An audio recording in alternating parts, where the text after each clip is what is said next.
Olá, tudo bem com você? Hoje nós vamos falar sobre o que é Deus, quem é Deus. Antes, eu queria pedir para você que está acompanhando o trabalho aqui do canal, para você se inscrever, deixar o seu like e mandar esse vídeo para outras pessoas que você sabe que estão precisando desse tema. Quem é Deus?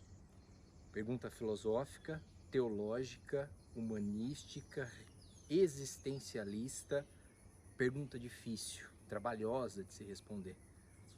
Para responder essa pergunta, a gente vai ter que fazer alguns resgates históricos sobre o significado que Deus tem para algumas culturas e para algumas sociedades. Antes de mais nada, a Deus e a busca por um significado ela é antiga.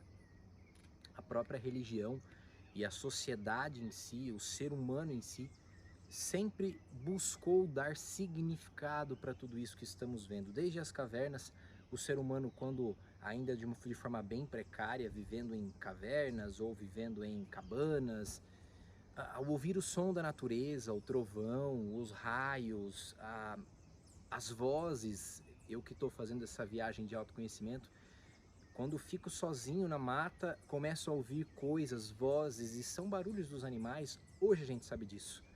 O ser humano há milhares de anos não tinha ideia de que essas coisas eram simplesmente um animal, o vento, o trovão, o raio para o ser humano, para o homem antigo, o homem da antiguidade, era uma manifestação divina, era uma manifestação de força. Então o ser humano busca sentido, o ser humano é o único ser que habita este planeta que busca dar sentido às coisas. Você nunca vai ver um boi, uma vaca, uma girafa, um elefante, um leão questionando o porquê da existência, perguntando por que está aqui, qual é o seu papel, fazendo a famosa pergunta de onde viemos e para onde vamos. Desde uma minúscula abelha até o grandioso elefante, até uma baleia jubarte, o maior mamífero vivo hoje, nenhum desses animais vão questionar. Eles cumprem a sua tarefa instintivamente, cumprem a sua tarefa diariamente, nascem, se reproduzem, morrem. E nesse período tem prazer, brigam. O ser humano é o único que nasce, se reproduz e entre o nascer e o morrer questiona por que é que eu estou aqui, o que eu vim fazer aqui, quem me colocou aqui. Respondendo essa pergunta, o ser humano começou a criar totens. Freud, na sua obra clássica, Totem e Tabu, reflete muito sobre esse tema, vale muito a leitura. E ele busca nas tribos da Austrália, nas tribos da América, nas tribos indígenas da Europa, busca referências de como é que essas sociedades tribais e primitivas começaram a dar sentido. E em todas as sociedades, o livro conta que sempre houve a criação de um totem e de um tabu. O totem seria o deus dessa sociedade. O tabu seriam as regras sociais que este deus impõe a esta sociedade. Em comum, eles têm sempre um deus superior que manda, que é pai, que é superior, que tem todo o poder, que é onisciente, que é onipresente, mas que exige dos seus súditos, dos seus filhos, uma obediência e que se essa obediência não acontece, há uma punição. Em todas as sociedades também que criaram deuses, você tem sempre o dia do expurgo e também o dia em que você pode se libertar aí dos pecados e o dia livre. Hoje o meu Deus não está vendo. A sociedade cristã, por exemplo, tem o carnaval.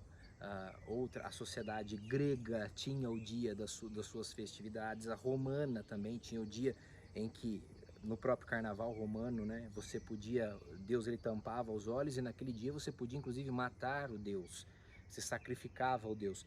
Isso é tudo muito comum e só nos traz uma coisa: o ser humano tem uma criatividade muito grande no que diz respeito a criar Deus, criar deuses, o que nós chamamos hoje de deuses de bolso.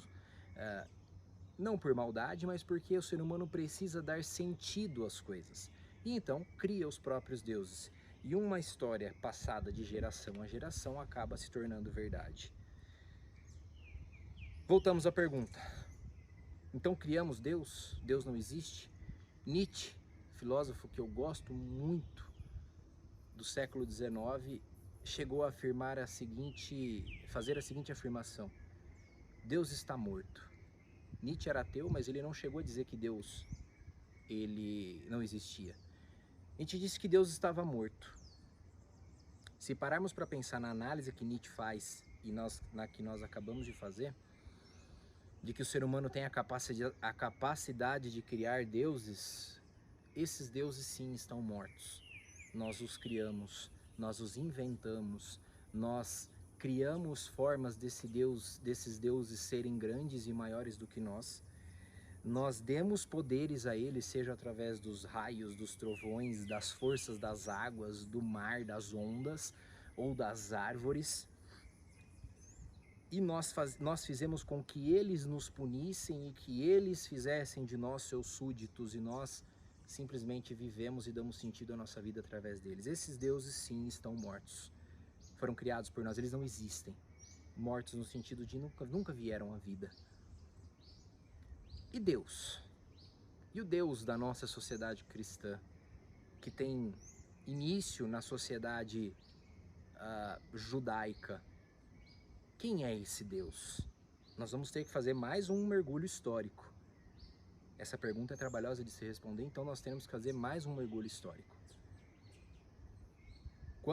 A Bíblia judaica diz que quando Deus cria os céus e a terra e tudo que existe, quando a Bíblia diz céus, ela quer dizer todo o universo, ele cria através da sua palavra. Depois diz que quando ele cria em 7 dias, e 7 dias é o tempo, são os dias de Deus, afinal, Deus cria o sol no segundo ou terceiro dia, só que ele já chama os dias de dias. Cria o sol no terceiro dia, mas diz que já está no terceiro dia. Então, não é o mesmo dia que nós conhecemos, sol, lua. Ele cria sol e lua no segundo, terceiro dia. Então, o tempo de Deus, como diz muito bem a cultura judaica, um dia para Deus equivale a 1000 anos, e 1000 anos para Deus equivale a um dia. Isso quer dizer que a nossa noção de tempo para com Deus é completamente diferente. Não adianta eu querer pensar que Deus fez em 7 dias humanos o que ele fez em 7 dias do próprio Deus. Aí nós já vemos uma diferença entre o tempo de Deus e o tempo humano. E começamos a ver que a noção de espaço, tempo entre Deus, essa divindade e o ser humano é completamente diferente e difícil de compreender. O que é que para alguém seria 1000 anos e para outro seria um dia, e um dia seriam 1000 anos? É uma equação que não fecha e que nós não teremos resposta. Depois, a primeira vez que Deus se apresenta para um ser humano, segundo a cultura judaica, ele se apresenta para Abraão, considerado pai da fé judaica e pai da fé também cristã. E quando Deus se apresenta, a fala que ele usa para com Abraão, ela é icônica e ela começa a nos ajudar a entender quem é Deus. Abraão, ele olha para Deus e pergunta: quem é você? Essa pergunta que nós estamos fazendo aqui, Abraão fez a primeira vez quando Deus se comunica com ele. Aliás, Deus não aparece para Abraão, mas ele se comunica. E Abraão faz a pergunta: quem é você? E Deus diz assim: eu sou. E Abraão não compreende. Mas, tá bom, você é você, mas quem é você? Ou numa linguagem judaica bíblica, quem és tu? E Deus responde: eu sou. E Abraão insiste algumas vezes e ele diz: eu sou. O mesmo acontece anos depois, quando o mesmo Deus se apresenta para Moisés para libertar o povo judeu da escravidão do povo egípcio. E Deus se apresenta de uma outra forma completamente inconcebível para a mente humana, através de um arbusto que pega fogo, mas que não se consome. E um arbusto que pega fogo, não se consome e que consegue conversar. Completamente inconcebível, assim como a noção de tempo é inconcebível, de espaço é inconcebível para nós, a noção de eu sou é inconcebível e a noção de de consumo do material físico. Fogo queima e desfaz tudo que toca. E Moisés faz a mesma pergunta, mas quem é você? Ou quem és tu? E Deus responde, eu sou. E Moisés não consegue entender, assim como nós não conseguimos entender.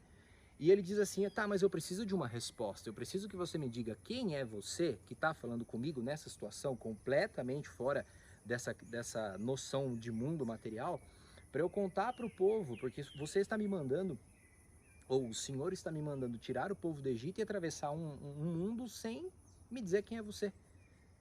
E Deus responde, eu sou. Essa resposta, que parece evasiva, ela tem um conteúdo filosófico extremamente profundo. E um conteúdo teológico, existencialista, antropológico extremamente profundo. Porque também anos depois, quando perguntam a Jesus, ele diz assim, eu sou. Eu sou. Mas quem és tu? Eu sou o caminho, eu sou a verdade, eu sou a vida, já no sentido mais simbólico.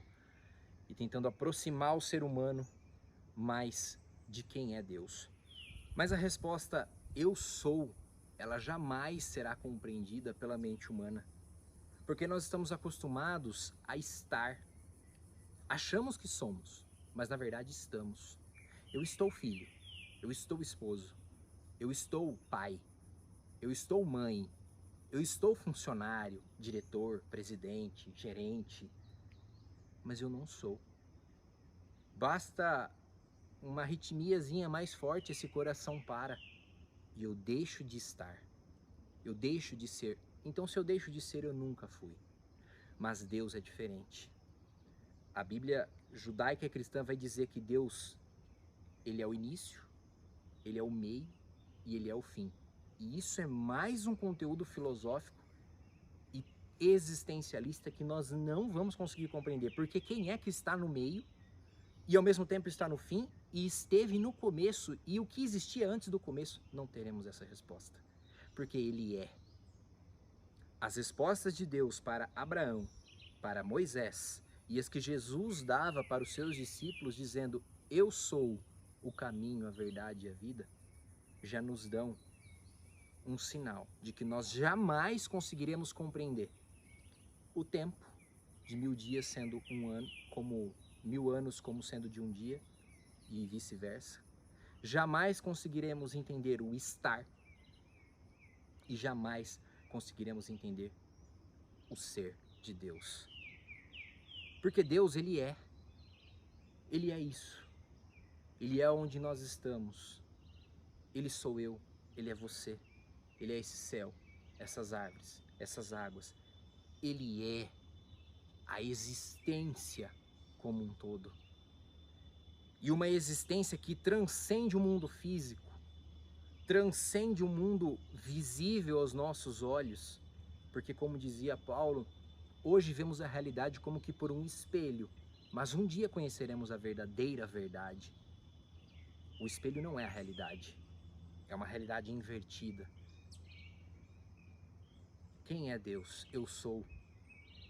Jamais entenderemos o sentido profundo desta afirmação, mas poderemos entender o esforço deste ser que transcende em fazer com que nós entendamos e cheguemos a mais perto dele. Porque ao longo da história temos feito as mesmas coisas que as tribos fizeram, criado totens, tabus, imagens, nomes, inclusive o nome Deus, Jeová, Yeshua, Alá.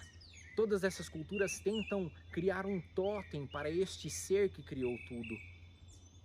E todas essas culturas tentam criar costumes para fazer com que nós nos acheguemos mais próximo possível deste ser que criou tudo. E dizendo, se você fizer isso, você está próximo. Se você não fizer, você está distante. Mas ele é. Ele não está. Ele é. Independe se você o chama de Deus, se você o chama de Jeová, de Alá. Você e o que você cria, independe. Ele é. E nós não vamos compreender essa noção de existência porque a nossa existência é diferente da dele. Nós fazemos parte da existência dele, mas ele é a própria existência. Ele é. E na tentativa de fazer com que nós compreendamos, a Bíblia judaica diz que ele entrega parte de si através do seu Filho Jesus, que vem morar entre os homens para dizer, quando perguntam quem és tu, ele diz eu sou o caminho, eu sou a verdade. Lembra da verdade que não conhecemos, vemos por um espelho? Ele é a verdade. E eu sou a vida. Eu sou essas águas, eu sou as árvores, eu sou esse céu, eu sou esse universo, eu sou você, eu sou as batidas do seu coração, eu sou. E eu chego a me emocionar falando disso porque é impossível você compreender essa noção de existência se você não sair de si. Se você não sair de si porque você está, você não é. Você só vai compreender essa existência se você deixar o seu estou filho, estou pai, estou mãe. Você só vai compreender essa existência se você se humilhar, se abaixar e disser, tá, eu sou, eu aceito, eu sou. Então, quem és tu? Quem és tu? Eu sou. Eu sou tudo isso. Eu sou. Quem é Deus? Ele é. Nós não vamos conseguir compreender, mas Ele é. Grande dia para você. Tem sido uma experiência maravilhosa. E a reflexão de hoje me fez ficar emocionado.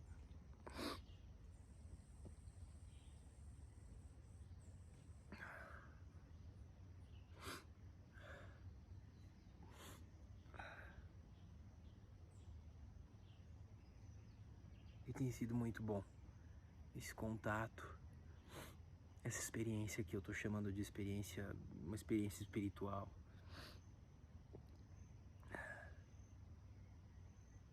Eu espero que isso ajude alguém, assim como tá me ajudando.